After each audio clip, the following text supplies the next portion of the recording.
Então, gente, gratidão, viu? Gratidão pelo convite. Fiquei, assim, muito, muito feliz. E esse livro tem uma marca, né, na nossa vida de mocidade. Primeiro porque, quando na mocidade, a gente tinha uma preguiça enorme de ler livro dos Espíritos, Evangelho, sem chance, né? A gente lia os romances mesmo.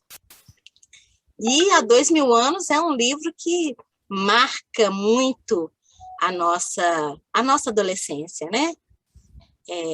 Talvez Paulo Estevam marque até mais, mas há 2000 anos é um livro que mexe muito com a gente, principalmente para nós mulheres, que é um absurdo, né? Aquele Públio Lentulus ficar 25 anos sem falar com a mulher. Então, a gente sempre ficou muito assim assustada com essa postura, né, do público. Mas o legal do livro, dos livros de Emmanuel, é que cada vez que a gente lê o livro, a gente parece que está vendo um outro livro, com uma história mais fantástica. E aí eu vejo que o Emmanuel conseguiu atingir o objetivo dele, né, que é fazer a gente estudar e entender o que está acontecendo. Né?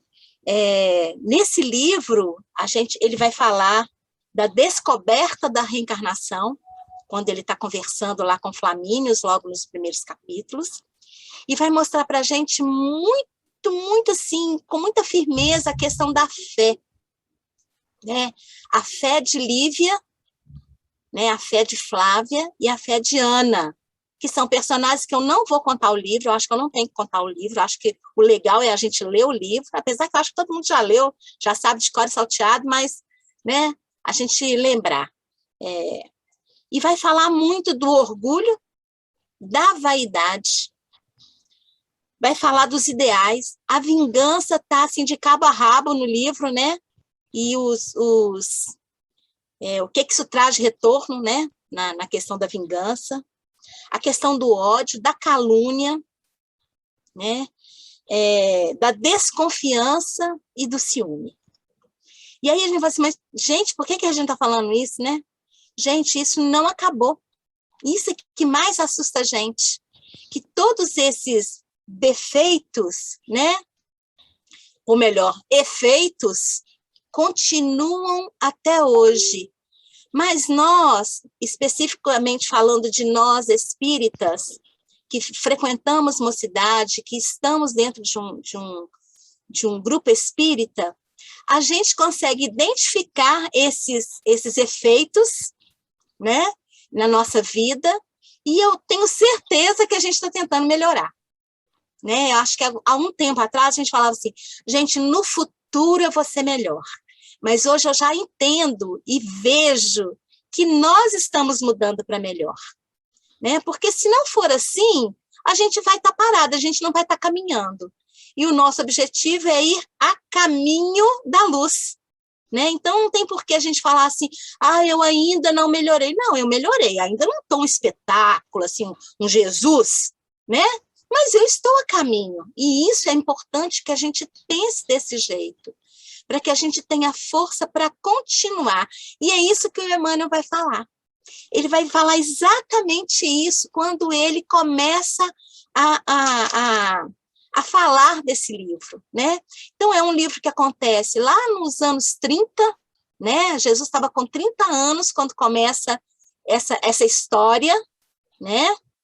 Que o Emmanuel vai contar para a gente como que Jesus estava vivendo, o Jesus homem, não é o Jesus santo, é o Jesus homem que está ali no dia a dia, junto com a gente, vamos dizer assim, né? Que eu não sei em qual parte. Muita gente acha que era o leão lá dos circos, mas era não, viu? Era nós mesmo lá caminhando por aquela Roma, né? Estávamos todos lá. Ele vai falar do cristianismo primitivo, que ele vai falar exatamente como que surgiu toda essa fé, essa vontade de conhecer o Cristo, a vontade de mudar, né? E esse tempo desse Jesus encarnado com a gente, né? Que nós não vimos, né? Nós olhamos o Cristo lá de longe como suplício, né, na história, o Suplício vê o Cristo. Talvez muitos de nós fizemos a mesma coisa. A gente viu o Cristo por ali e falou, olha lá, um homem que consegue fazer milagre, né? A gente não percebeu essa grandeza do Cristo. E a gente vai conhecer uma sociedade muito dura, e que não está muito longe da nossa sociedade de hoje, não. Talvez com outras roupas, né? Com outro jeito, mas uma sociedade dura, uma sociedade de poderes diferentes, né? A gente já, graças a Deus, a gente já está evoluindo, já melhoramos muito, mas ele vai contar de uma sociedade muito dura, né? Ou muito rico ou muito pobre, né? Ele vai falar também do poder, da arrogância daqueles que tinham o poder, né? E vai falar dos escravos, do simples, né? E como que esses escravos lutavam por ter e para ter alguma coisa na vida. Ele vai contar de Roma, né? Um grupo superior, vamos dizer assim, que trabalhava pela justiça, pela administração dos impostos e de conseguir cada vez mais espaço, né? Cada vez mais espaços. Ele vai falar da questão das posses, né? Que você herdava as posses, e hoje a gente já entende que o que a gente herda é o que a gente é e o que a gente foi, né? Mas ele vai comentar sobre isso logo no primeiro capítulo, quando ele tem o sonho com o bisavô, que era ele mesmo, né? Ele vai lembrar disso. Olha que legal, né? A minha herança sou eu, né? Não é só a herança material. Claro que Roma fala da herança de quem era senador, vai levando o senador, vai continuando sendo senador, na quinta, na sexta geração, né? A gente herdava isso. E agora não, a nossa herança é outra, né? E ele vai falar da questão da Palestina. Ele vai dar uma pincelada na Palestina profundamente com alguns conhecimentos que a gente ainda carrega até hoje. Então, esse é o panorama, né, do que a gente vai viver neste livro. E uma coisa muito legal que esse livro tem, que Emmanuel consegue fazer, na hora que ele está descrevendo o lugar, é como se nós estivéssemos lá. Gente, parece que a gente sente o pó no pé, né? A gente está de sandália andando ali de verdade. Eu lembro que a primeira vez que eu li o livro, não, mentira, a primeira não, acho que a segunda ou terceira vez que eu li o livro, eu tinha um grupo junto com o William Calado, Carla Nelinho, e a gente estava estudando esse livro, junto com os nossos filhos. E aí, eu queria saber mais, a gente comentava, cada semana a gente comentava um capítulo, e eu resolvi levar o livro para a escola. E num dos meus horários vagos lá, eu estava lendo, e eu não choro, gente, eu quase não choro, sabe? Sou uma manteiga derretida. E aí, eu lendo o livro, uma colega chega para mim e fala assim, o que você está chorando? Aí eu falei, estou lendo um livro aqui, eu estou emocionada. Aí ela, que livro que é? Aí eu mostrei para ela, ela falou, é espírita. Ela era evangélica. Era, não, é ainda. Aí eu falei assim, nossa, mas eu estou encantada com essa história. Olha só esse pedacinho. Aí eu li um pedacinho do livro que o Públio está contando como que é Roma. E ela ficou emocionada e falou assim comigo assim, quando você acabar de ler, você me empresta? Eu falei, empresto. E emprestei para ela. Ela leu o livro e ela foi comparar o livro com os livros da igreja dela e mostrou para o pastor. O pai quis ler o livro e aí depois ela falou, virou para mim, me devolvendo o livro quase 6 meses depois, ela me devolveu o livro e falou assim, aqui, o meu pastor falou que tudo que está aqui nesse livro é verdade. Eu falei, não me diga, é mesmo? Que bom que é verdade, né? E diante desse livro, ela comprou toda a coleção e leu toda a coleção, e de vez em quando ela ainda me liga e fala assim, estou lendo de novo o livro Paulo e Estevão, que é o que ela mais gostou, né? Aí eu falei, que bom, né? Ficou.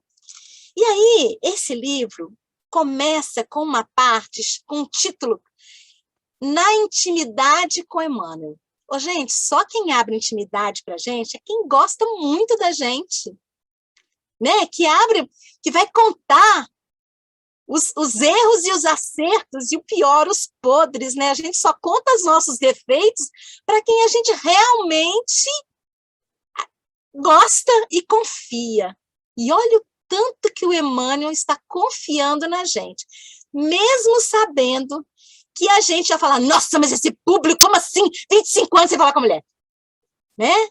Mesmo falando assim, ele ainda confia e acredita na gente, para se abrir intimamente. Então, eu vou pedir licença, eu vou começar o nosso estudo lendo uns pedacinhos desse texto Na Intimidade de Emmanuel, e a gente vai comentando, tá bom? Primeiro, o editor, ele pega esse texto para dizer quem é o Emmanuel, porque foi o primeiro livro, né? O primeiro romance. E aí ele vai falando das impressões que o Emmanuel tem diante daquilo que ele viveu há 2000 anos atrás. E aí ele conta que ele vai propor para o Chico esse livro, e ele vai contando como que vem a proposta de escrever esse livro.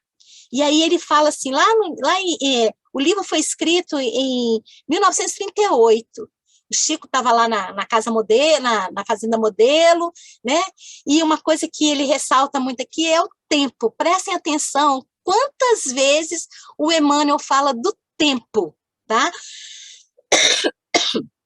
Ele fala assim, algum dia, se Deus me permitir, falo-vos-ei do orgulhoso patrício Públio Lentulus, a fim de algo aprenderes nas dolorosas experiências de uma alma indiferente e ingrata. Esperemos o tempo e a permissão de Jesus. Se a bondade de Jesus nos permitir, iniciaremos o nosso esforço dentro de alguns dias, esperando eu a possibilidade de gravarmos as nossas lembranças do tempo em que se verificou a passagem do Divino Mestre sobre a face da Terra. Então, ele começa, ele propõe a escrita de um livro em 24 de outubro de 38, e ele termina o livro em 9 de fevereiro de 39. Ele gasta para escrever esse livro 3 meses e meio para contar essa história. E conta que no primeiro capítulo, quando ele vai escrever, o Chico vê aquilo que está acontecendo. E aí ele vai explicar depois o que é isso que acontece, por que o Chico estava vendo o que ele estava falando. Ainda bem que eu não era médio do Emmanuel, senão eu ia ficar apavorada. Não sei se conseguiremos realizar tão bem quanto desejamos semelhante intento. De antemão, todavia, quero assinalar uma confiança na misericórdia do nosso Pai de infinita bondade. Iniciaremos com o amparo de Jesus, mas um despretensioso trabalho. Permita Deus que possamos levá-lo a bom termo.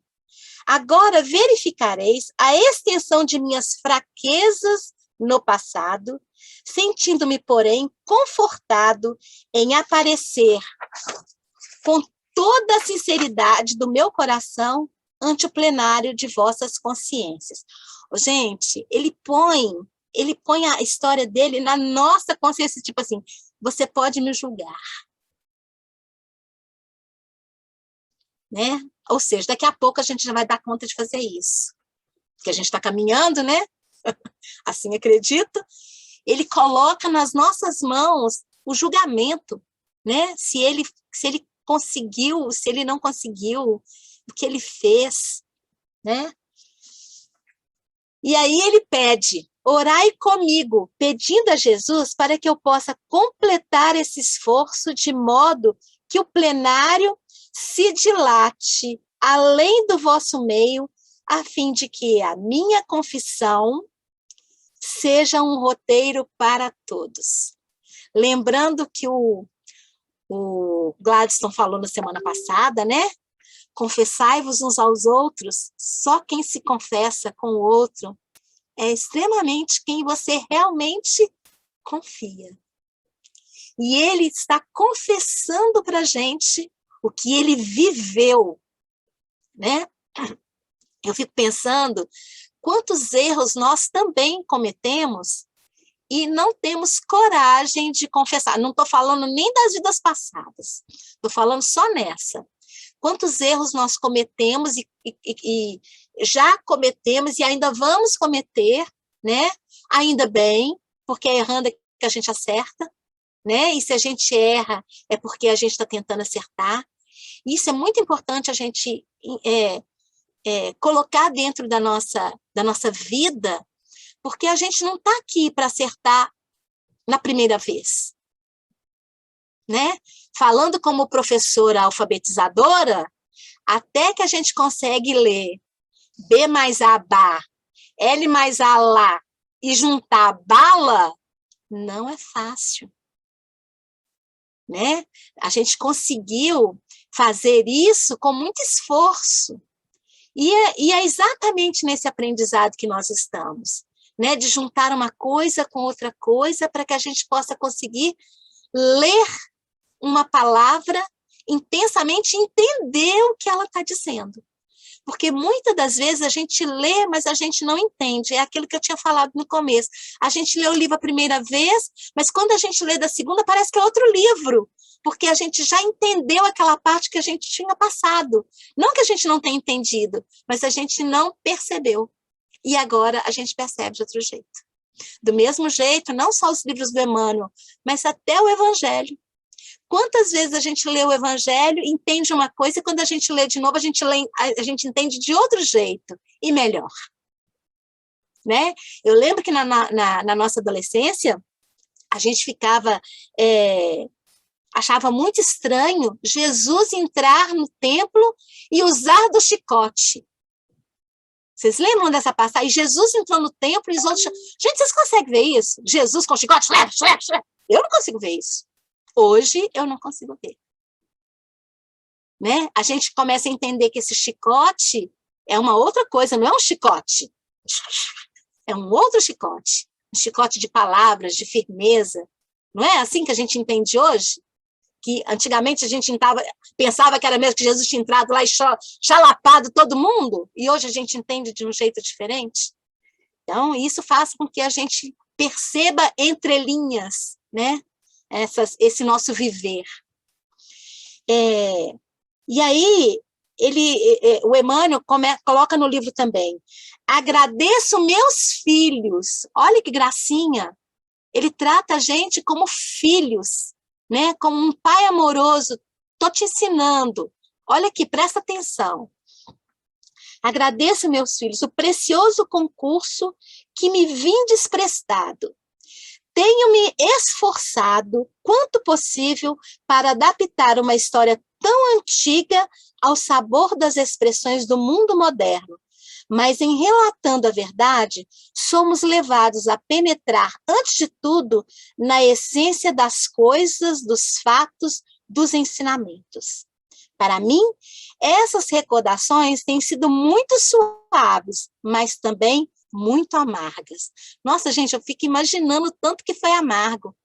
Claro que a saudade, né, de lembrar todos aqueles amigos, né, que ele teve naquele tempo e como eles viveram, porque por mais difícil que tenha sido a vida de Públio, né, na angústia da perda do filho, de todo aquele sofrimento que ele passou, quando ele começou a entender as coisas, eu fico pensando como foi bom também relembrar os grandes amigos que ele teve. Porque a família Flamínios é uma família como a nossa, né? Quando a gente encontra de corpo e alma. Quando a gente vai ao grupo, ou quando a gente vai à casa de alguém, né, de nós aqui que já nos conhecemos, nossa, é uma alegria, um sabor, né? É um prazer imenso. E eu penso que nesse momento que o Emmanuel está falando disso, né, dessa saudade, né, desse momento suaves, era exatamente disso. Que eu fico imaginando como era complicada aquela vida, né? Sem telefone, sem livro, sem internet, sem cafeteira, né? Para esquentar uma água, tinha que ir lá embaixo, né? Não era ali, né? Vamos ali esquentar uma aguinha ali, não. Eles moravam num palácio. Mesmo tendo escravos para todo momento, uma água quente não era assim, né? Demorava para chegar água quente. Então, para fazer um chá, para tomar qualquer coisa, um vinho que seja, né? Não era à mão assim rapidamente. E aí, nesse momento aqui, é que eu volto lá na questão do Chico, né, de ver o que estava acontecendo, né? O Emmanuel fala que abriria a tela mental para que ele visse o que estava acontecendo. E aí, mais interessante ainda, né? Porque o Chico também estava lá. Então, vocês imaginam a emoção do Chico e do Emmanuel revivendo aquele momento, aqueles momentos. Eu fico imaginando o Chico revivendo uma doença, uma lepra, né? Revivendo aquela doença. Então, como isso foi assim, como diz a gente brincando muitas vezes, foi no âmago, no fundo da minha alma, né? Para sentir tudo aquilo novamente, a tirar, né, me deixar exposto, isso deve ter sido assim muito complicado, né? Depois ele fala de novo,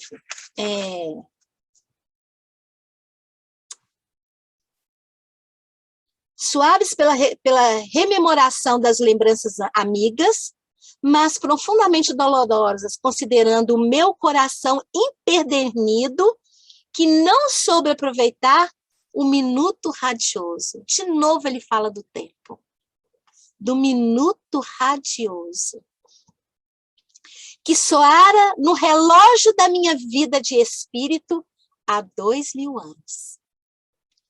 Permita, Jesus, que eu possa atingir os fins a que me propus, apresentando nesse trabalho não uma lembrança interessante acerca de minha pobre personalidade, mas tão somente uma experiência que hoje trabalha na semeadura e na seara do nosso Divino Mestre.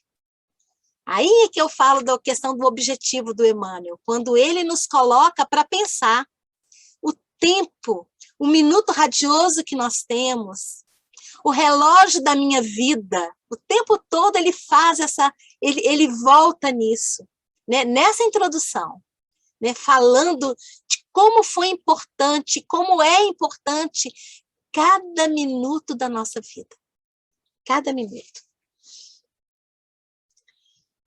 Aí depois, quando ele termina o livro, quase terminando o livro, ele fala o seguinte: Jesus, Cordeiro misericordioso do Pai de todas as graças, são passadas 2000 anos e minha pobre alma ainda revive os seus dias amargurados e tristes. Que são 2 milênios, Senhor, no relógio da eternidade?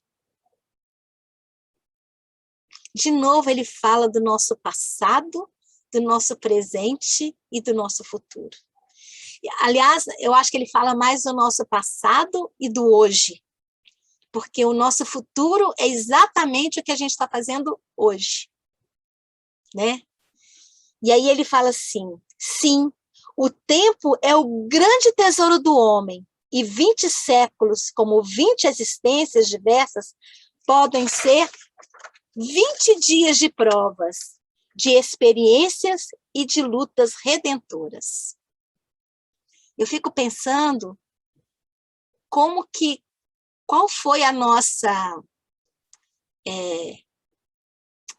por que nós conseguimos essa reencarnação? Qual foi o nosso mérito de conseguir essa reencarnação? Porque a gente tem relatos nos livros espíritas que tem espíritos que estão esperando uma reencarnação há 300 anos. E a gente conseguiu essa reencarnação. E juntos, porque eu não tenho dúvida nenhuma que a gente já está junto, ó. Vocês têm essa impressão também? Quando a gente encontrava na Comeb, quando a gente hoje se encontra nas palestras, nos eventos, como que a gente está ligado? Eu fico extremamente emocionada. De verdade.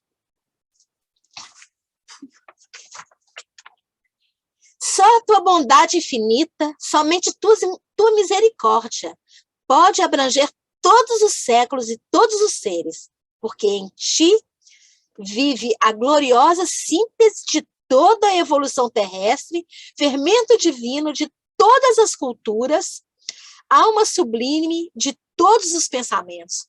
Oh, gente, esse Jesus é tudo de bom e mais um pouco.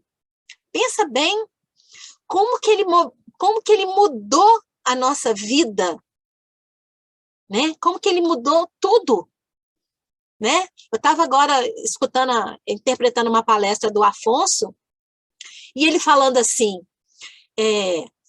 antes de Jesus tinha mediunismo.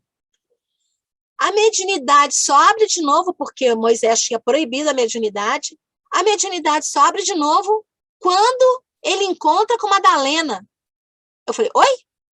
E aí ele fala, gente, pronto, pode usar da mediunidade à vontade, porque agora eu estou com vocês. Porque mediunidade com Jesus não é mediunismo, é mediunidade.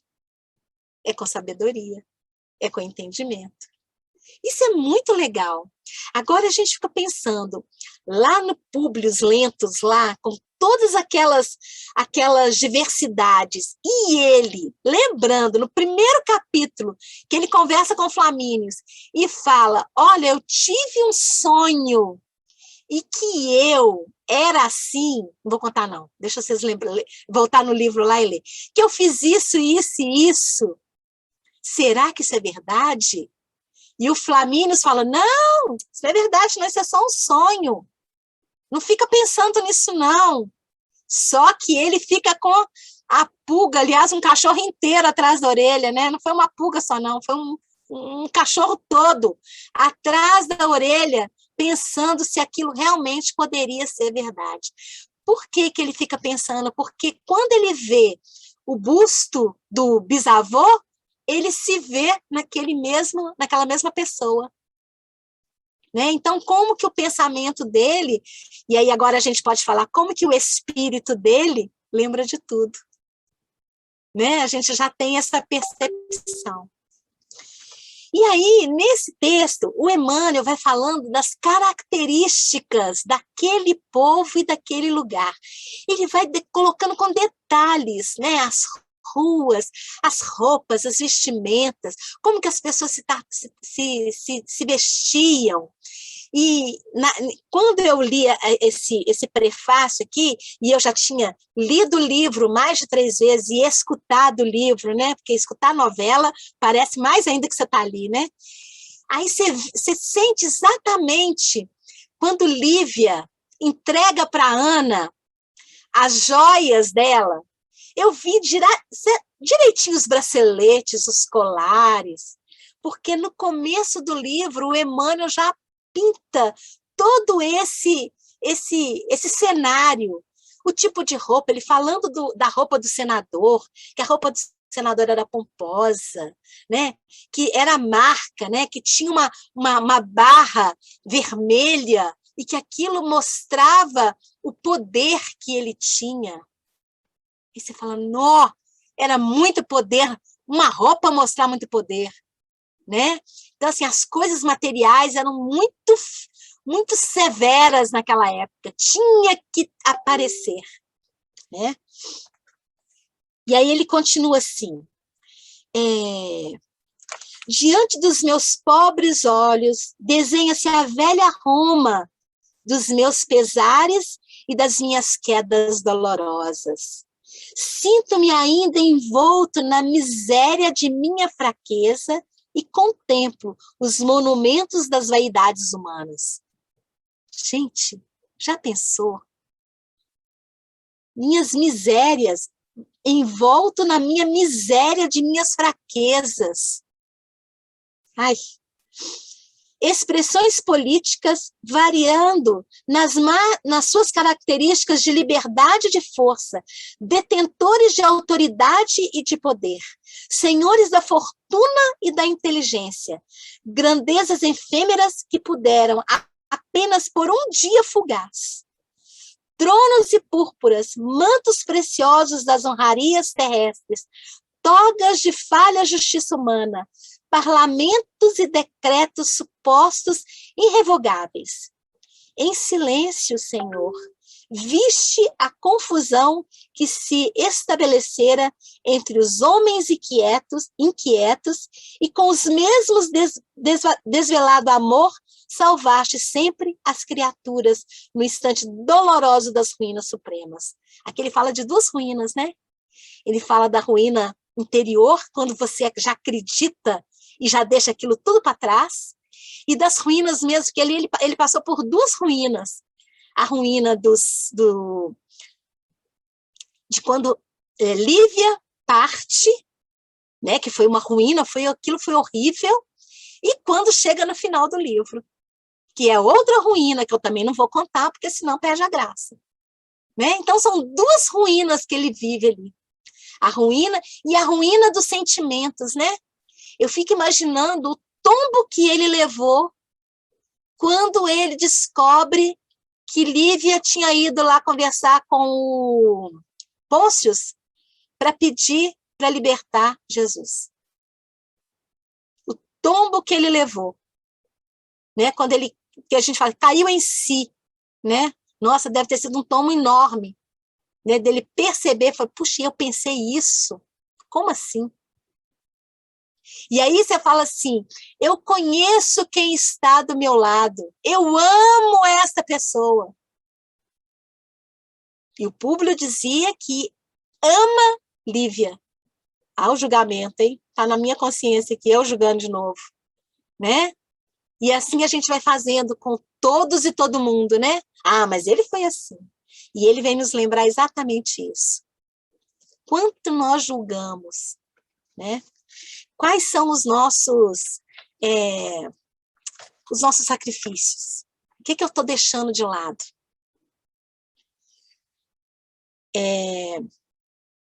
Sob o teu olhar compassivo, a morte abriu suas portas de sombra e de falsas glórias do mundo, foram derruídas no toverlino das ambições, reduzindo-se todas as vaidades em um acervo de cinzas. Ante minha alma surgem as reminiscências das construções elegantes das colinas célebres. Vejo o Tibre que passa recolhendo os detritos da grande Babilônia imperial, os arquedutos, os mármores preciosos, as termas que pareciam indestrutíveis. Vejo ainda as ruas movimentadas, onde uma plebe miserável espera as graças dos grandes senhores, as esmolas do trigo, os fragmentos do pano, para resguardarem do frio a nudez da carne. Gente, são coisas tão minuciosas, né, que ele fala de um tempo que foi logo ali para nós, diante de um tempo, como ele fala, o que são 20 séculos, foi logo ali. E hoje ainda, nós andamos nas ruas e encontramos miseráveis, pedindo migalhas de trigo e pedaços de panos para tampar as nudez. Quantas vezes nós não sabemos o que fazer? Eu saio todas as noites para buscar o meu filho no trabalho. Ele larga serviço meia-noite. E eu passo ali pela Avenida do Contorno e eu vejo muitos mendigos parando meia-noite, o susto que eu levo todas as noites sem saber o que fazer. Se eu abro o vidro para dar uma merenda, e olha que eu já fiz isso umas vezes, morrendo de medo, né? Já levei bronca do povo daqui de casa. Você é doida de abrir o vidro e se alguém te assalta, né? Mas a gente tem que confiar em alguma coisa. E eu vejo eles ali pedindo. Agora, de uns dias para cá tá mais calor, mas uns 15 dias atrás estava muito frio, né? Meia-noite, um frio gelado. A gente atravessa a Amazonas, ele contorno com a Amazonas, a gente escuta o vento. E tinha ali, ó, vários catadores. Aliás, hoje, né, gente, a gente anda no centro da cidade, a gente fica meio assustado com tanta gente morando na rua. Tanta gente, né? E precisamos descobrir um jeito de ajudar-nos. Nem é ajudá-los, é ajudar-nos. Como é que a gente vai fazer para melhorar essa sociedade? Porque, de verdade, eu não quero, daqui 2000 anos, olhar para trás e falar, nossa, passei de carro ali e não ajudei ninguém. Ou então, nossa, desci do ônibus ali na Rua Guarani e não pude fazer nada por aquele pedinte. O que é que nós estamos fazendo hoje? Qual é o nosso papel nessa sociedade? Né? Qual é o meu papel? O que eu posso fazer de verdade? Será que eu ainda estou vestindo as minhas togas? Será que eu ainda tenho que ficar guardando essas migalhas? O que eu posso fazer? Gente, isso é uma pergunta de todo dia, né? Não é só minha, não é só no estudo do Evangelho, né? E aí vem de novo a nossa prática, né? Hoje eu preciso praticar o Evangelho. E muitas das vezes a gente não sabe como. O nosso medo é muito maior do que a nossa confiança. E não é porque a gente não acredita. É porque a gente não sabe como fazer. Mesmo a gente estando numa casa espírita, abrigando crianças, abrigando a família, ensinando a fazer bolsa, né, Simone? Ensinando a fazer tapete, né? Bordar, ensinando ponto de cruz, 1 milhão de coisas. Sopa, evangelização. A gente está fazendo um tanto de coisa, mas ainda tem coisa para fazer e a gente não sabe como, dentro da nossa profissão. Né? Dentro da nossa profissão de professor, de profissão de engenheiro, de profissão de médico, de administrador, sei lá, de todas essas profissões que a gente vive no dia a dia, a gente não sabe ainda, olha o verbo, hein? Ainda não sabemos, mas vamos saber, porque a gente está no caminho. Né? Esse estudo aqui é para a gente abrir a nossa mente, a gente vai descobrir um jeito legal de nos ajudarmos, nós todos. Né? Quem está dentro de casa e quem está fora de casa. Né? Quem está dentro da escola, quem está fora da escola. Né? Precisamos arrumar um jeito. Não sei ainda, gente. Estou caçando. Estou na procura.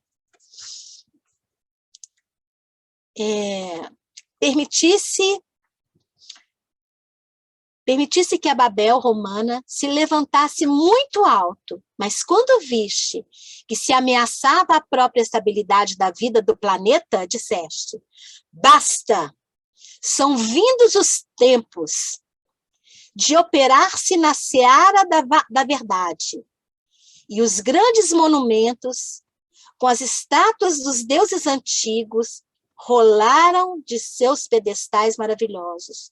Um sopro de morte varreu as regiões infestadas pelos vírus da ambição e do egoísmo, desenfreado, despovoando-se então a grande metrópole do pecado. Ruíram os circos formidanos, caíram os palácios, enegeceram-se as mármores luxuosas. Bastou uma palavra sua, Senhor, para que os grandes senhores voltassem às margens do Tibre como os escravos misérrimos. Perambulamos assim, dentro da nossa noite, até o dia em que a vossa luz brotara em nossa consciência. Foi preciso que os séculos se passassem para aprendermos as primeiras letras de tua ciência infinita, de perdão e de amor. Gente, o Emmanuel está falando de séculos que ele passou para frente, para lembrar o que ele fez lá atrás. Porque mesmo no final do livro, quando ele chega no plano espiritual, ele ainda vai voltar à Terra 50 anos depois. Não é isso? Porque o próximo livro não é esse? 50 anos depois ele vai voltar. E ele ainda não tinha, mesmo naquela história, que o moço vai contar semana que vem, ele ainda não tinha aprendido. Eu fico imaginando a gente. Se ele ainda não tinha, imagina a gente. Nós ainda temos e muito que aprender. Né? Se ele aprendeu as primeiras palavras, as primeiras letras, e nós? Precisamos trabalhar muito ainda, né? Estudar, e assim, estudar praticando. Porque não adianta a gente guardar tudo aqui se não vier para aqui. Né? Eu gosto muito de um sinal na Libras, que é compreender. Compreender é daqui, da cabeça até o coração. Então, isso é compreender. Então, enquanto a gente não compreender, a gente ainda vai estar parado no século. Vai passar séculos e séculos e a gente ainda vai estar aqui, batendo cabeça. Né? E aí chega uma parte que eu tenho que me controlar aqui, porque eu tenho um moço que morou comigo, sabe? Eu não sei se ele morou, se ele ainda mora. Ele resolveu viajar antes de mim, pegou o trem em março, sabe? E ele fala, e olha que isso, ó, ele fala há muito tempo, copiando um outro amigo nosso, que também copiou desse amigo nosso. Ele fala o seguinte: meus amigos, Deus nos auxilia e recompense. Nosso modesto trabalho está a terminar. Isso é quando ele estava terminando o livro. Poucas páginas lhe restam e vos agradeço o coração. Reencontrando os espíritos amigos das épocas mortas, sinto o coração satisfeito e confortado ao verificar a dedicação de todos ao firme pensamento de evolução, para a frente e para o alto. Pois não é sem razão de ser que hoje laboramos na mesma oficina de esforço e de boa vontade. A gente está falando hoje para nós, tá? Já repeti. Pois é sem razão de ser que hoje agora, nós tudo aqui, laboramos na mesma oficina de esforço e de boa vontade. Alguém tem alguma dúvida que não está se esforçando e nem tendo boa vontade? Das poucas carinhas que eu estou vendo aqui, eu tenho certeza que todos nós estamos nesse caminho de boa vontade e de esforço. Não tenho dúvida nenhuma. Eu tenho visto todo dia a gente se esforçar muito, gente. Muito mesmo. A gente, nossa, nós já mudamos muito desde a nossa juventude até hoje, não é? A voz continua mesmo, os cabelos um pouco mudados, mas a voz continua a mesma. E a boa vontade cada vez melhor, né? Jesus há de recompensar a cota de esforço amigo e sincero que me prestaste e que sua infinita misericórdia vos abençoe, é a minha oração de sempre. Eu vejo que nesses 2 anos de pandemia, eu acho que nunca, gente, nunca, nós agradecemos tanto quanto agora. Vocês já observaram quantas pessoas têm colocado no WhatsApp, que é o que a gente pega todo dia, imagens de céu, sol, árvores. Quantas pessoas começou um furdunço de um movimento de agradecer a vida. Mesmo nós que passamos pelas pendengas, né? Mesmo, vou falar de eu, né? Mesmo eu, do tsunami que passou na minha casa, né? Quando o Felipe desencarnou, e 15 dias depois foi o papai, foi um tsunami, mesmo com toda esse remoinho, a gente está em pé. E continuando, e acreditando. Bendita doutrina. Não é mesmo? Finalzinho do texto. Peraí, deixa eu limpar o zóio aqui. O ruim da gente chorar é que entope o nariz e embaça os óculos. Aqui ficam algumas das anotações, né? A humildade desse generoso espírito vem demonstrar que no plano invisível há também necessidade de esforço próprio, de paciência e de fé para as realizações. Eu não podia deixar esse pedacinho por último, né? Não podia deixar de falar. Gente, se no plano espiritual, onde a gente tem uma visão geral, mais ampla, a gente precisa ter paciência, imagina nós aqui. A nossa paciência tem que ser dobrada. Lembrando que a gente já entendeu que paciência é a ciência da paz. Então, se é a ciência da paz, tem um jeito de fazer isso, não é mágica. Não é? É uma ciência. Tem umas práticas, umas experiências, e a gente vai aprendendo a ter paciência. Não é mesmo? A gente que já virou avó, então, a gente vê o tanto que a gente já foi muito mais paciente do que hoje. Porque os nossos filhos eram muito mais elevados que os nossos netos. Não posso falar pela Regina. Essa Regina aqui já sabe que tem uns netos que são terríveis, mas que os nossos filhos foram muito trazidos. Os nossos netos são levados. Os nossos filhos foram trazidos. Não é verdade? Eles foram trazidos para nós assim, né? Toma, você dá conta disso, não é? E é desse jeito. E aí, depois que Emmanuel abre para nós toda essa intimidade dele, a gente vai entrar dentro do livro e eu vou falar um pouquinho da nossa vida, né? Do que a gente convive nesses tempos da gente. Que coisa mais importante para nós do que a família? Primeiro, a nossa própria família, né? A minha família do Amaral Moraes e as famílias de cada um aí. Mas essa nossa família Gelpi, ela é extremamente confortável. A gente se sente super bem nessa família. E olha, a gente tem os cunhados, tem as sogras, não é? Essa família tem isso tudo.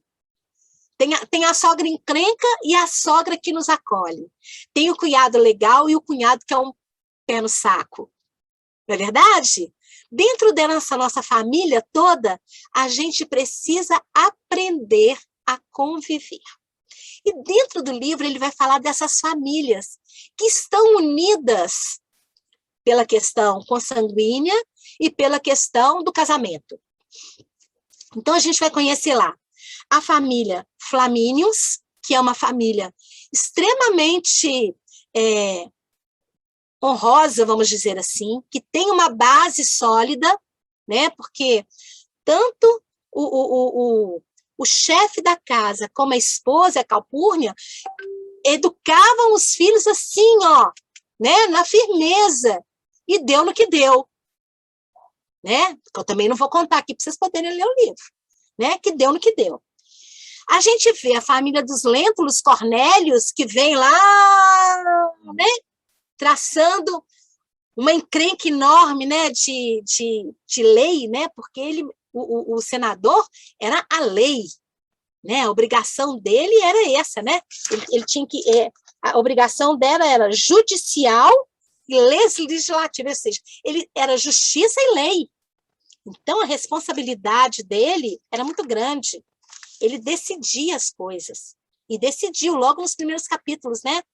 Com a atitude que ele teve diante a pedrada que a Lívia recebeu. E foi por causa dessa pedrada, né, que virou...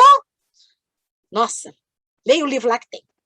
Né? E aí, tanto o público quanto o Sávio, que são família, né? Eles vivem duas famílias totalmente diferentes. O Sálvio casado com a Fúvia, que é um doce de pessoa, SQN, né? Só que não, que vai aprontar todas e mais uma. E a gente tem a Flávia, né? Que é a gentileza, o doce, e de uma percepção maravilhosa, né? E o jeito que ela conseguiu se, né, desvencilhar do Pôncio Pilatos, né? Que também era um amor de pessoa, digno de toda a vida, né? Então, tudo isso vai fazendo com que essa história, né, vai mostrando esses laços de família que a gente não consegue desvencilhar. E o bonitinho da Flávia, quando ela fala da prima Aurélia. A minha prima vem aqui hoje? A minha prima, posso brincar com a minha prima? Enquanto a outra mãe lá, não, você não pode, eu não quero, você não pode ficar com essa prima, você vai pegar a doença dela, todas essas coisas que a gente vive em família. Né? Nas nossas famílias ainda tem, não quero que você conviva com ele não é bom exemplo para você, ele vai te levar para o mau caminho, dentro da nossa família. A gente vai conhecer a família do Gioras, né? Que é o Saul e o André, que também é uma família. Ele estava querendo o bem do filho dele, lutando pelo filho dele, é o lado familiar dele. A gente vai ver a família do Pôncio Pilatos, que tem uma esposa, Gracinha, que é a Cláudia, que por um acaso é irmã da Fúvia, né? E vai aí de novo a família, né? Minha irmã, tão boazinha comigo, né? Minha companheira, SQN, né? Só que não. E a gente vai ver o Simeão e a Ana, né? Tio e sobrinha, que tem um papel maravilhoso nessa história de fé, de divulgação do evangelho na prática, né? Que mostra para a gente, a questão da confiança, do acreditar, do confiar em Deus. Simeão e Ana foram, assim, um espetáculo. Né? Eles, nas falas deles, a gente consegue ver que era realmente aquilo. Não era para aparecer. Né? Era exatamente aquilo. Né? E a gente vai ver o Sulpício, que é o literalmente sem família. E é o cara que quer ter, mas não faz nada para ter por ele mesmo. E a gente vê isso nas nossas famílias. Tem sempre aquele que quer alguma coisa, mas ele não faz por onde. Qual que é o nosso papel quando a gente percebe isso? O que eu faço? E o Sulpício, ele tem um grande papel para Públio, porque ele é o primeiro a falar de Jesus para Públio.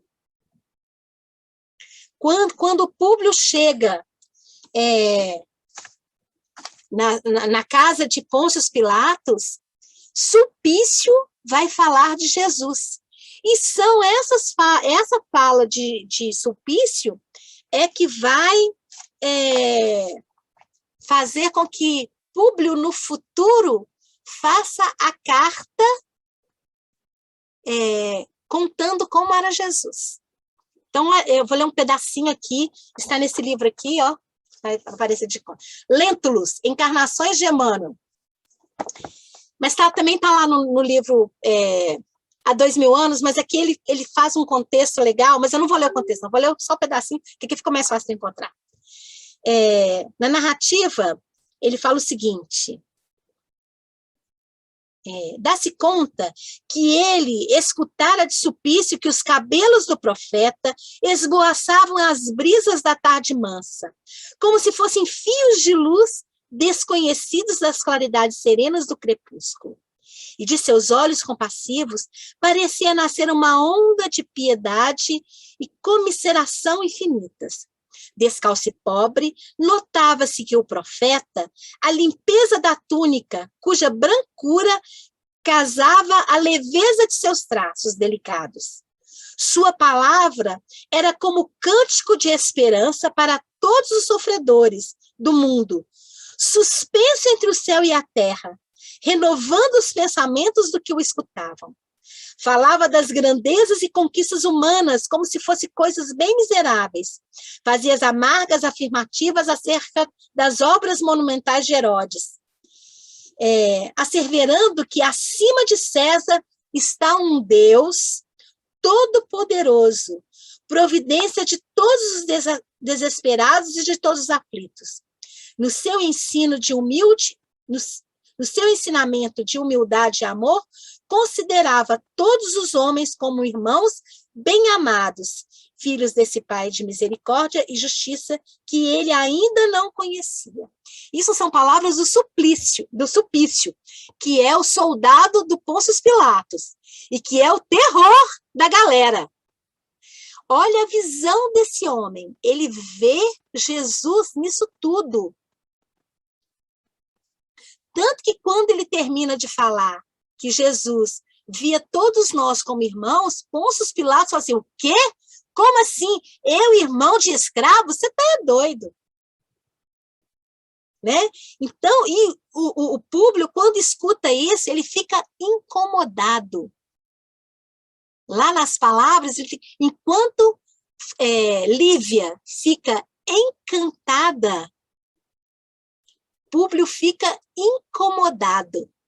E o mais interessante é que Sulpício pega Jesus e coloca ele bem longe, é o que a gente estava falando lá no comecinho. Eu conheço Jesus. Olha lá. Tá vendo ele lá? É o Jesus que eu conheço, lindo, os cabelos esvoaçantes, a túnica branca, lindo. Ainda tem gente que pega Jesus e põe na cruz, né? Olha lá, Jesus. E esquece que esse Jesus tem que estar aqui, né? Compreendido, para que a gente possa exercitar todos os dias o que ele falou. Que não é fácil, mas que a gente consegue. Aí depois, o Públio vai falar de Jesus quando ele está indo encontrar com Jesus, né, que Flávia e Lívia pede a ele, vai lá, fala com Jesus para ele me curar. Eu imagino que foi assim que Flávia falou, né? Por favor, papai, vai lá, pede para ele me curar, né? E ele vai porque Flávia pediu, né? Nem foi porque Lívia insistiu, foi porque Flávia pediu.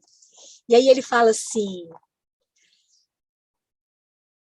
ele estava lá sentado no banco, né, esperando que Jesus passasse, e aí ele fala assim, quando ele vê, tratava-se de um homem ainda moço, que deixava transparecer nos olhos profundamente misericordiosos uma beleza suave e indefinível. Longos e sedosos cabelos molduravam-lhe o semblante compassivo, como se fossem fios castanhos levemente dourados por luz desconhecidas. Sorriso divino, revelando ao mesmo tempo bondade imensa e singular energia. Irradiava de sua melancólica e majestosa figura uma fascinação irresistível. Eu fico imaginando se eu não me lembro de ter visto Jesus, gente, de verdade. Queria ter essa lembrança aqui, desse encontro. E assim, eu penso, não vou falar que eu acho não, que é muito triste, mas eu penso que a gente esteve pertinho dele, em algum momento. Porque assim, não é possível. Pena que a gente perdeu a oportunidade, né? Mas agora a gente já está agarrando ela com os unhas e dentes e não soltamos nunca mais. Tenho certeza que a gente não solta mais. Né? E assim, como que o Públio fala do desprezo dele, né, por esse momento que ele teve, que ele só vai acordar depois. E olha, ele não acorda lá, ele só acorda séculos depois. Mesmo voltando 50 anos depois, ele só vai acordar desse momento, como é que ele fala lá no texto lá?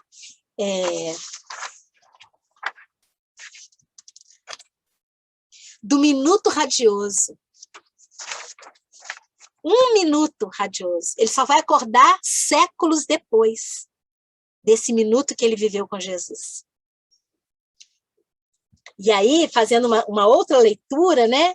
eu fico pensando se nós conseguimos transformar esses ensinamentos em segundos radiosos. Sabe, assim, coisas que a gente faz toda hora, todo dia. Uma palavra, um gesto, um beijo.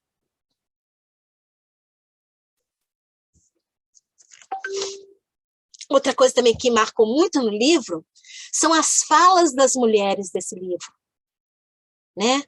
Ana, ela sabe a hora dela falar.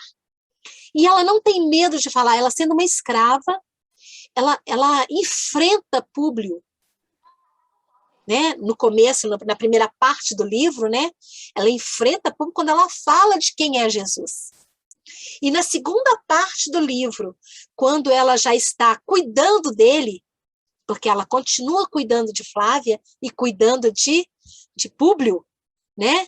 O jeito dela falar com ele era sublime, né? Firme. Como que ela conseguia fazer com que ele entendesse o que estava acontecendo. Né? E olha que ele era extremamente preconceituoso naquele momento. Né? O tanto que ele sempre colocava, você é uma escrava. Né? Coloque-se no seu lugar, você é uma escrava. Mas ele não deixava de ouvi-la. Mesma coisa com Lívia. Quando Lívia e Públio estão bem no casamento, né, minha alma gêmea, né? Alma gêmea de minha alma, né? Esse poema era o que realmente Lívia acreditava. E ele não acreditava. Ele achava que era, porque se ele acreditasse, ele não teria tido dúvidas sobre a postura de Lívia. E é isso que mais amargura ele, né? Quando ele acorda. Se passaram 25 anos e eu perdi a oportunidade. Isso é o que mais dói. E aí a gente lembra de novo, a gente não pode perder nenhum minuto de dizer para essa pessoa que está do meu lado, eu te amo. Aliás, eu te amo não, eu amo você. Porque o amor tem que ser maior, não pode ser eu te, eu amo. E talvez a gente esqueça de falar isso para nós. Quando a gente se olha no espelho e fala, eu me amo. Eu tenho cuidado de mim. Eu tenho prestado atenção no que eu tenho feito desta reencarnação. Eu tenho cuidado desse corpinho porque ele tem que aguentar até os 85. Ou 90, não sei. Né? O que eu tenho feito para melhorar a minha vida, né? No pensamento. Porque no material a gente está indo na luta. Todo dia a gente mata um leão. Mas e no pensamento? O que eu tenho pensado? Eu tenho deixado me levar por pensamentos e às vezes por falas que não condizem com o que eu realmente acredito. Eu falo mal do político, eu falo mal do vizinho, a minha opinião é para ferir o outro, porque eu fico pensando, se nós estivéssemos no lugar destes nossos políticos, o que nós estaríamos fazendo agora? Qual seria a minha postura? Eu daria conta? Eu, na minha postura de professora, eu estou fazendo o melhor que eu posso? Porque eu vejo que a nossa prática muda todo dia. Isso é verdade, né, Sebastião? Todos os dias a gente muda a nossa postura dentro de uma sala de aula. Porque cada dia é uma coisa diferente que acontece. É um aluno diferente que entra. É uma coisa que aconteceu lá fora e que influencia extremamente esse meu aluno. Só que esse meu aluno, ele não é só meu aluno. Ele é meu vizinho. Ele é meu sobrinho. Porque a minha família, e eu voltando de novo na família, que para Públio era tão importante. A minha família, o que é que eu faço? Qual é o exemplo que eu sou, não o que eu dou? Qual o exemplo que eu sou dentro da minha família? Para que quando chegar 200 anos lá na frente, eu possa olhar para trás e falar, opa, eu andei para a frente e para o alto. Eu não andei para trás e de bandinha. Né? Quais são as heranças que nós estamos deixando para as nossas famílias, já que Públio fala das heranças que ele trazia da vida passada. E por causa dessas heranças, ele vai sofrer uma cegueira. E lá nos 50 anos depois, a gente vai ver esse desenvolvimento dessa história, né? E aí, de novo, a gente volta no tempo, né? Como eu estou usando o meu tempo? Esse tempo porque me tocou muito quando o Emmanuel fala o que são 20 séculos numa eternidade. Quando ele fala que a intenção do livro é de fazer a gente mudar e aprender, essa é a intenção do livro. Né? Ele está se abrindo para nós, contando para a gente a intimidade dele. Olha, gente, eu pisei na bola com força. E agora? Não pisem na bola, por favor.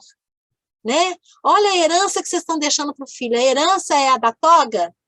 Da barra vermelha? Ou a herança é a que Lívia gostaria de dar para Flávia? E para Marcos?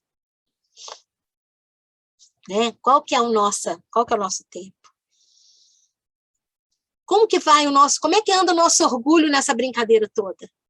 Porque o Públio fala do orgulho no livro inteiro, né? Que ele era orgulhoso, que ele era vaidoso, que ele queria daquele jeito, que ele não dava o braço a torcer. Mesmo ele sabendo, mesmo em pensamento, quando ele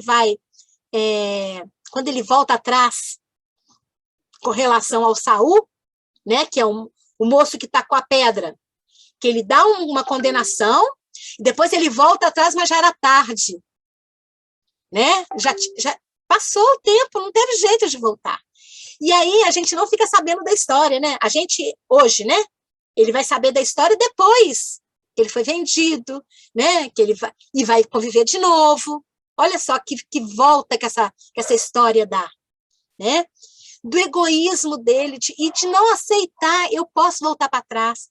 Quantos de nós ainda falamos assim, enquanto eu não me pedir desculpa, eu não volto atrás. Enquanto ela não me falar assim, eu que estou errada, eu não volto atrás. Quantas vezes a gente perdeu a oportunidade de falar, putz, errei, me perdoa? Quantas vezes? E até hoje, às vezes, a gente não fala, principalmente quando a gente fala assim, e se eles souberem da minha fraqueza? Eu não posso mostrar minha fraqueza. E aí, de novo, o Emmanuel fala lá, né, das fraquezas dele. Se ele tivesse, e é exata. Aí, Paulo, lá em Paulo e Estevão, ele vai falar: quando eu estou fraco, é que eu estou forte. Porque quando eu reconheço a minha fraqueza, aí sim eu me fortaleço. E é isso que o Emmanuel fala aqui nesse livro. Quantas vezes eu deixei de ser forte porque eu quis preservar a minha fraqueza, guardar a minha fraqueza. E, olha, gente, eu li esse livro 3 vezes, escutei umas 3 também. Que é outra dica, antes de vocês assistirem a palestra de semana que vem, dá para escutar o livro, porque ler a gente não tem tempo de ler, né, gente? A gente nunca tem tempo de ler. Mas escutar dá enquanto está no carro, enquanto está tomando banho. Vai escutando lá o livro. há 2000 anos, para quando chegar nos 50 anos depois, você fala, agora eu entendi o que esse cara está falando. Né? Que é exatamente o que vai acontecer. Outra coisa que ele vai falar, que ele mostra para a gente nesse livro, quando ele fala que o tempo é o grande tesouro do homem. O tempo é o grande tesouro do homem. Aproveitar o nosso tempo. E aí, gente, hoje Maria e Marta ficou na minha cabeça o tempo todo, porque eu tinha tanta coisa para fazer. E eu falava, gente, Marta ou Maria? Eu tenho que te escolher, né?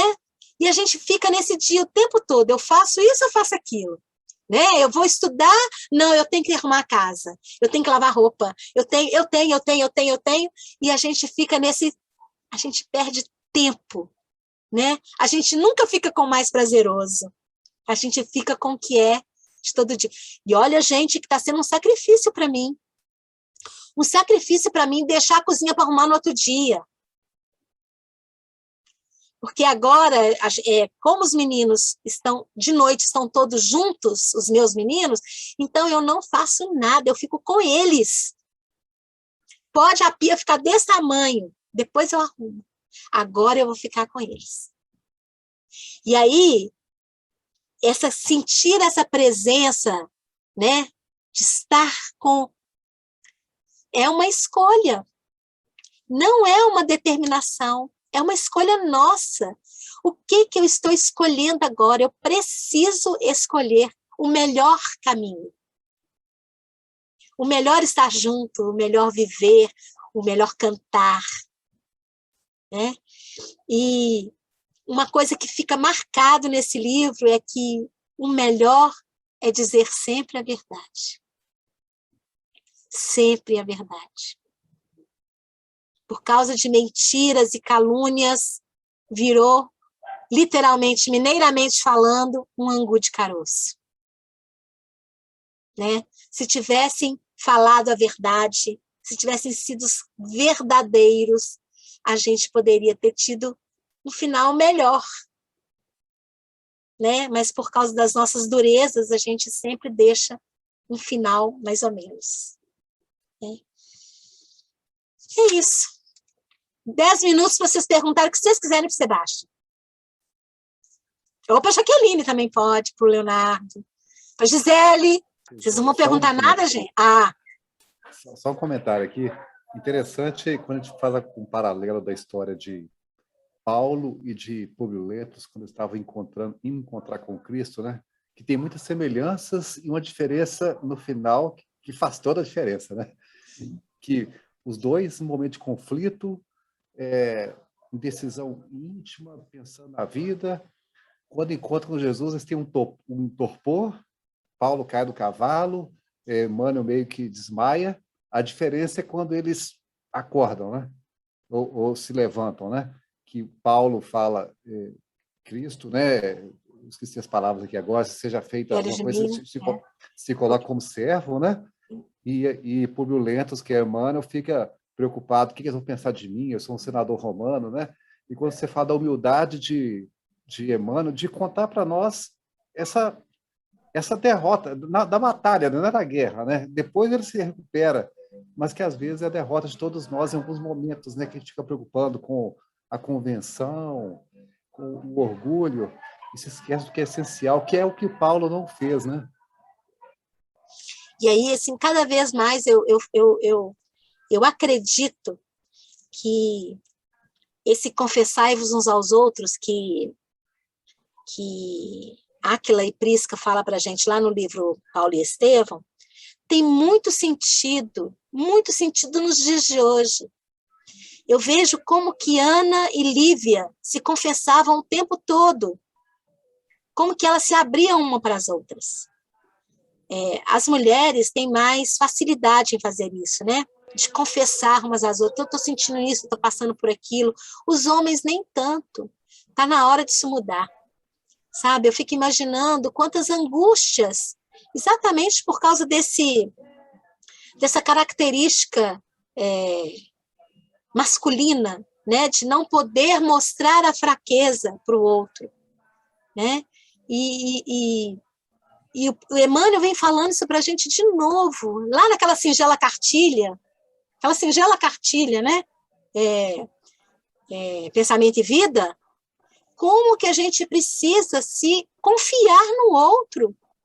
Gente, nós somos irmãos. Tem sempre alguém que a gente confia mais, né? Que a gente se abraça mais, que a gente consegue falar. Isso, assim, é muito importante, muito importante. Os grupos enormes não têm essa capacidade, mas os grupos pequenos têm. Sabe, os grupos pequenos têm como a gente conversar mais. Os grupos grandes não têm. Olha, o nosso tempo de mocidade, né? Eu era de outra mocidade, vocês de uma mocidade, eu era de outra, né? Como que é e foi importante esse grupo. Olha, e eu vivi pouco tempo com vocês, né? O GELP, né? A mocidade precursor e a minha mocidade é a Maria Junto de Deus. Mas no pouco que nós encontramos, foi muito. O pouco que nós encontramos foi muito. Né? Da gente se conhecer mesmo.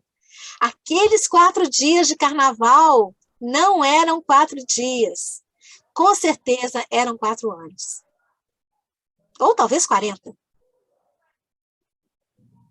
Né? Ali a gente viveu intensamente. E é por isso que nós estamos juntos até hoje. E aí é uma batalha nossa, né? Agora a gente vai desabafar. Vamos confessar. É uma batalha nossa com os nossos filhos, né? Os nossos filhos não estão vivendo o que a gente viveu.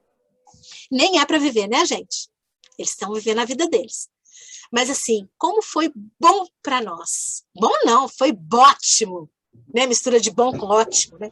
Foi ótimo, né, esse tempo. Ô, Regina. Oi. Pode ir, Sebastião. Depois... Vai você. Ô, Regina, interessante você falando isso aí, me fez lembrar de quando a gente trabalhava com o Tininho. Você não sei se você lembra dele. Ele passava para nós uma coisa interessante com aquela questão da arte, que nós temos que confiar intensamente no nosso companheiro, nos nossos companheiros de trabalho, que eles são a nossa sustentação em todo momento. E no dia a dia, quantas pessoas que a gente tem que acreditar e nos sustentarmos, às vezes, na força daquele companheiro. Ou seja um amigo, seja um parente qualquer, né? Mas existe essa necessidade de nós nos confiarmos nessa pessoa, não importa, às vezes, a condição de homem, de mulher, embora o homem seja mais difícil, mas nós precisamos dessa sustentação. Porque se nós não tivermos, digamos assim, essa sustentação nesses momentos, seria muito difícil da nossa caminhada. Concordo. Regina, eu entendo direitinho quando você fala do impacto que é essa obra há 2000 anos. Né? Porque quando a gente pega os demais romances, né, os personagens centrais, aqueles que eles parecem muito à frente da gente, né? Paulo. Mas quando a gente vê, né, quando a gente lê há 2000 anos, a gente se vê no movimento. Exatamente. A gente se vê porque o tempo todo a gente vai às escondidas encontrar com Jesus. E o tempo todo ele fala, ó, só daqui a alguns milênios você vai dar conta. Porque a gente não tem, né? A gente ainda não dá conta de falar o que Paulo falou, né? O que quer que eu faça? Isso é tão escondido, né? Que às vezes perguntam para a gente qual que é a nossa religião, a gente fala assim, sou cristã. A gente nem fala que é espírito. Não, eu sou cristã. E Jesus fala para Publio, por que você não veio ao sol do meio-dia? Né? Por que você vê agora? E olha, comparando, quando o Léo faz a comparação com Paulo, é interessante. Publio vai num momento de necessidade buscando a cura da filha. E Paulo vai para matar cristão. Uhum. Né? E a postura é totalmente diferente mesmo. Né? E por isso que esse há 2000 anos ele bate muito forte na gente e desmonta realmente Eu, pelo menos, me vejo em Públio mesmo, o tempo todo.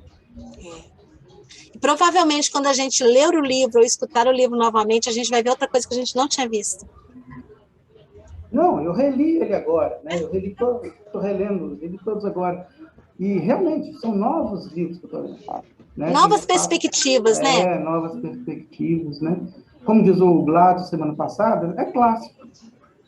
A É câmera clássico, né? E o clássico, ele tem essa capacidade, né? De ser relido, e você não se enjoa do clássico. Porque ele sempre está te trazendo coisas novas. Né? E pelo Calvino fala isso. Né? Porque ler os clássicos. E esses livros do Emmanuel têm essa característica do clássico mesmo. Todos eles. É isso. Mais algum comentário, pessoal?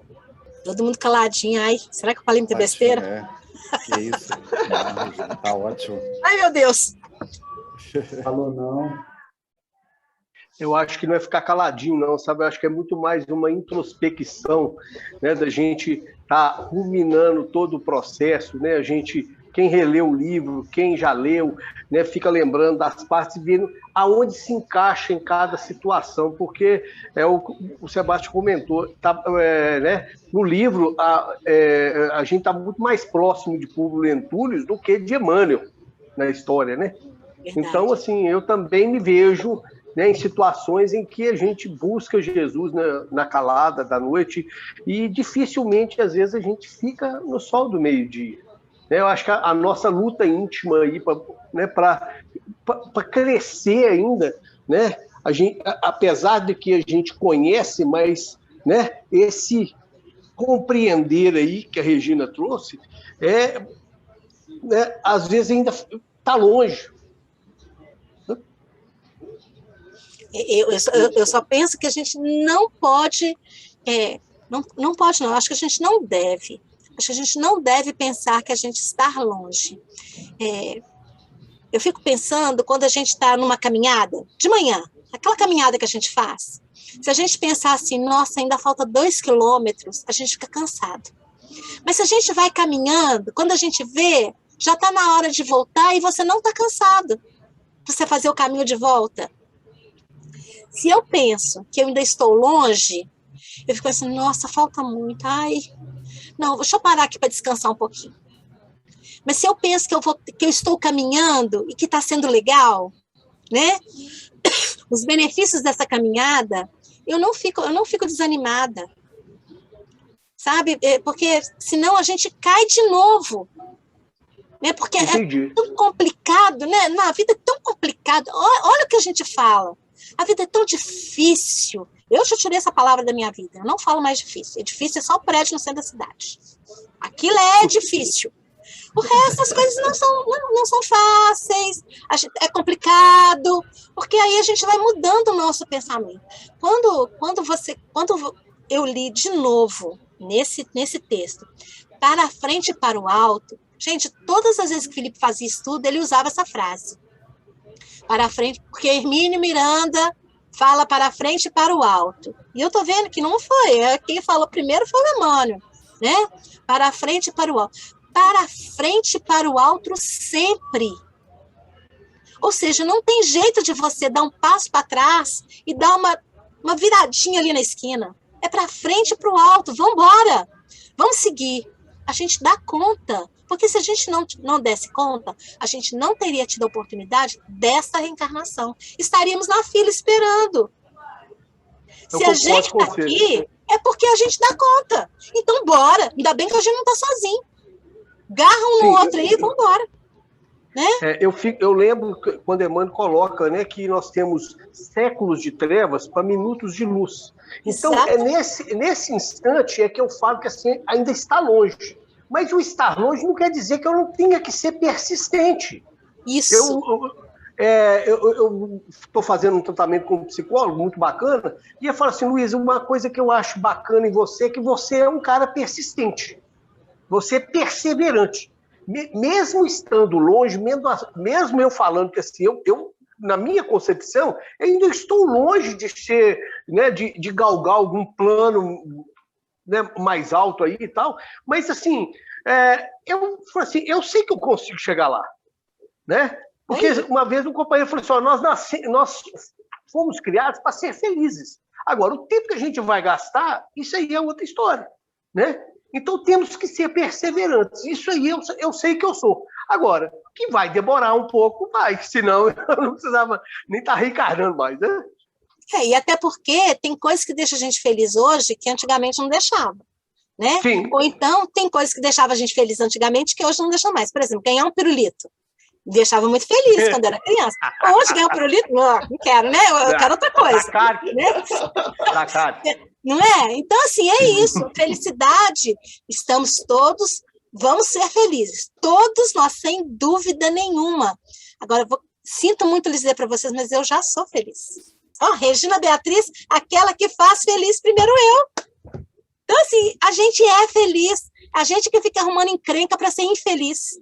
Fica caçando, como é que é? Picuinhas. Né? A gente quer arrumar um troço para não ficar feliz. A gente é feliz. Se a gente olhar para o lado, não precisa olhar para trás, não. Se a gente olhar para o lado, a gente vai ver o tanto que a gente é feliz. Muito feliz. Lembrando de Manuel, ele fala sempre, né? Não sou anjo ainda, mas não sou verme mais. Exatamente. Exatamente. É isso aí. Isso aí. Ô, Regina, é interessante que a gente vê numa situação que a gente fica imaginando, você citou assim, quantos de nós provavelmente deixou de seguir o convite de Jesus, que Jesus às vezes nos convidou diretamente, vem, me acompanhe. E nós, digamos assim, naquele, exemplo de Emmanuel, simplesmente não, de jeito nenhum que eu vou te seguir. Agora, o que está acontecendo? Igual a Emmanuel falou, 2000 anos depois, que nós estamos abrindo o nosso coração, tudo, para começarmos a seguir Jesus. Depois tivemos que esperar esse período todo, para nós começarmos a entender realmente e ver essa mensagem de Jesus falando aos nossos corações. Isso aí. Bom, pessoal, mais um comentário. Regina, podemos interromper? Você quer fazer algum comentário final? Não, tá tudo certo. Gratidão. Então, tá ótimo. Nós que damos procedimento de gratidão, muito obrigado por você ter preparado isso tudo para nós, trazido aqui hoje, confessado com a gente, viu? Muito obrigado.